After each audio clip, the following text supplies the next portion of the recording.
Banjir yang terjadi di Kalimantan adalah yang pertama dalam 50 tahun terakhir.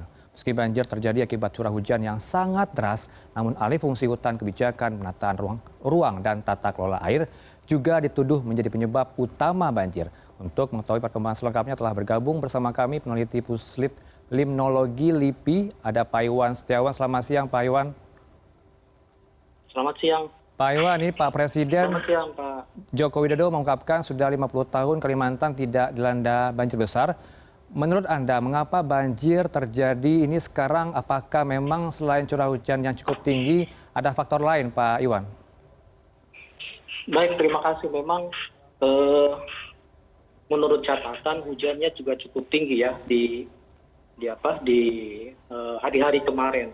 Malah ada catatan di tanggal 14 itu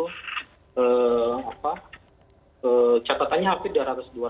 Tapi kalau kita lihat hasil penelitian dari tim Papan juga terjadi alih fungsi lahan yang menurut catatannya itu hampir 322.000 hektar hutan yang alih fungsi.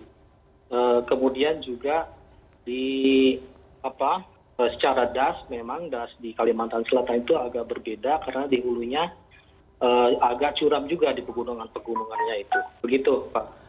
Pak Iwan, saya konfirmasi apakah pernyataan ini senada dengan apa yang disampaikan oleh Walhi, mengutip dari pernyataan Pak Kisworo Dwi Cahyono yang menyatakan bahwa ada 814 lubang milik 157 perusahaan tambang batubara. Ini yang menyebabkan adanya kendala dari alih fungsi hutan ini, Pak Iwan. Baik, memang ada catatan. Kami juga berdiskusi dengan para alumni yang di Landas. Memang ada lahan bekas tambang yang belum direklamasi ya. Jadi memang di bagian hulu-hulunya itu ada perubahan juga. Tetapi bukan hanya tambang aja, perubahan ke areal perkebunan juga cukup tinggi. Gitu, Pak. Bisa Anda elaborasi lagi? Perkebunan siapa ini Pak yang menyebabkan sehingga adanya faktor lingkungan atas banjir ini? Saya menyitir dari apa yang dilakukan oleh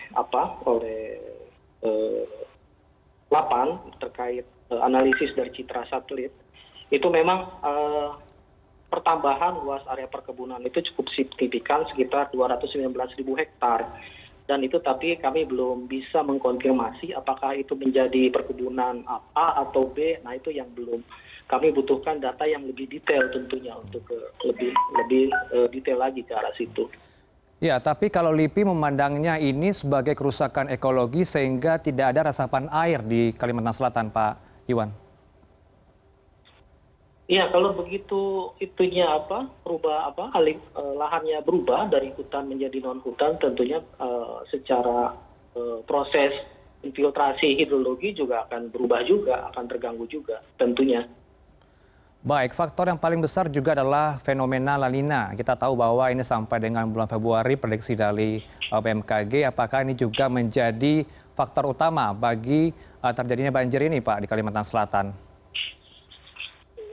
Baik, seperti yang disebutkan di depan, saya sebutkan tanggal 14 Januari itu hujannya sampai 249 di stasiun meteorologi Samsudin Nur ya. Nah, itu dari tanggal 10 juga udah 125. Jadi di hari-hari 6 hari ke belakang sebelum banjir memang hujannya sangat tinggi sekali, sangat deras sekali, dan itu memang menjadi penyebab utama tentunya dari kejadian banjir ini. Kalau dari teman-teman BMKG sudah tahu informasi ini atau prediksi ada curah hujan yang cukup tinggi, mitigasi bencana sebaiknya seperti apa yang akan dilakukan sebenarnya di Kalimantan Selatan, Pak Iwan? Memang masyarakat perlu early warning system terkait bencana banjir ini. Tetapi mungkin karena Kalimantan Selatan ini sudah lama sekali kejadian banjirnya ya, terakhir 2004, kemudian sebelumnya tahun 1956 ya. Nah, mungkin mereka perlu diberikan penyuluhan lagi, juga mulai sistem peringatan dini yang lebih langsung ke masyarakat, sehingga bila ada tanda-tanda akan terjadi kejadian hujan lagi, tentunya masyarakat bisa dikasih warning. Kemudian yang kedua, tentunya penggunaan lahan yang sekarang sudah beralih fungsi ini tentunya harus kita perbaiki. Nah, itu seharusnya melibatkan stakeholder setempat dengan melibatkan juga para praktisi-praktisi, peneliti, dan tentunya pengelola das di setempat. Berikan masukan dan itu harus dilaksanakan. Tentunya. Begitu, Pak. Ya, mengutip juga dari tim tanggap darurat 8 Pak Iwan yang menyatakan bahwa adanya terkait dengan berkurangnya hutan primer dan juga sekunder dalam 10 tahun terakhir menjadi penyebab banjir ini, Pak Iwan. Sepakat dengan itu, Pak Iwan? Ya, saya sepakat. Saya jelaskan tadi salah satunya dari alih fungsi lahan seperti yang dilakukan penelitian oleh lapangan tersebut. Bagaimana sebenarnya kebijakan penataan ruang dan tata kelola air di Kalimantan Selatan, Pak?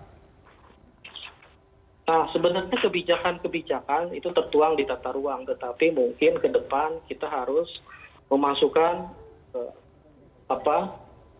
scientific base kepada penataan ruang ini sehingga penataan ruang yang terjadi itu bisa kita hitung dulu penataan ini akan mengakibatkan bencana atau tidak.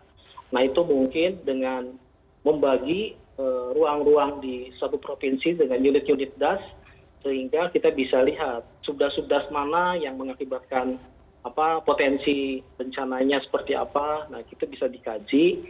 Tentunya itu bisa melibatkan peneliti-peneliti, misalnya pemodelan hidrologi atau pengolahan das, kemudian dan itu dimasukkan ke penataan ruang untuk ke masa depan. Karena penataan ruang masa depan kan 30 tahun 25 tahun atau 30 tahun ke depan. Nah, itu yang harusnya menjadi dasar dalam penataan ruang di suatu wilayah. Gitu, Pak. Baik, Pak Iwan, apakah perlu dibentuk tim satuan tugas agar bisa mengkaji lebih dalam agar kedepannya penata ruang dan tata kelola air di Kalimantan Selatan ini bisa berjalan dengan efektif, Pak Iwan? Saya pikir lembaga yang sekarang sudah banyak, cuman integrasi di antaranya aja yang masih kurang. Misalnya di setiap wilayah itu sudah ada pengelola das, kemudian ada dari PU juga Badan Wilayah Sungai. Nah, itu mungkin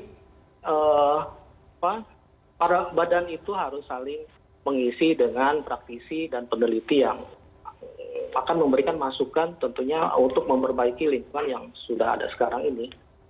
Baik, kedepannya apa himbauan Anda kepada warga masyarakat tidak hanya di Kalimantan Selatan, juga yang ada di seluruh Indonesia agar mitigasi bencana dipersiapkan tidak terulang kembali banjir besar yang terjadi di tanah air ini? Karena faktor dari kerusakan lingkungan yang menjadi penyebab berikutnya setelah curah hujan yang cukup tinggi, Pak Iwan. Pertama tentunya yang melihat keadaan sekarang masyarakat di daerah-daerah yang bertempat tinggal di wilayah potensi bencana yang sangat tinggi seperti bencana hidroklimatologi kan seperti banjir bandang, kemudian longsor juga. Nah, di bulan-bulan ini mungkin harus memperhatikan arahan dari Badan Penanggulangan Bencana daerah setempat karena mereka yang tahu. Begitu ada tanda-tanda bencana itu akan terjadi, tentunya lebih baik untuk mengungsi ke tempat lebih aman yang sudah diperhitungkan oleh Badan Penanggulangan Bencana daerah tadi.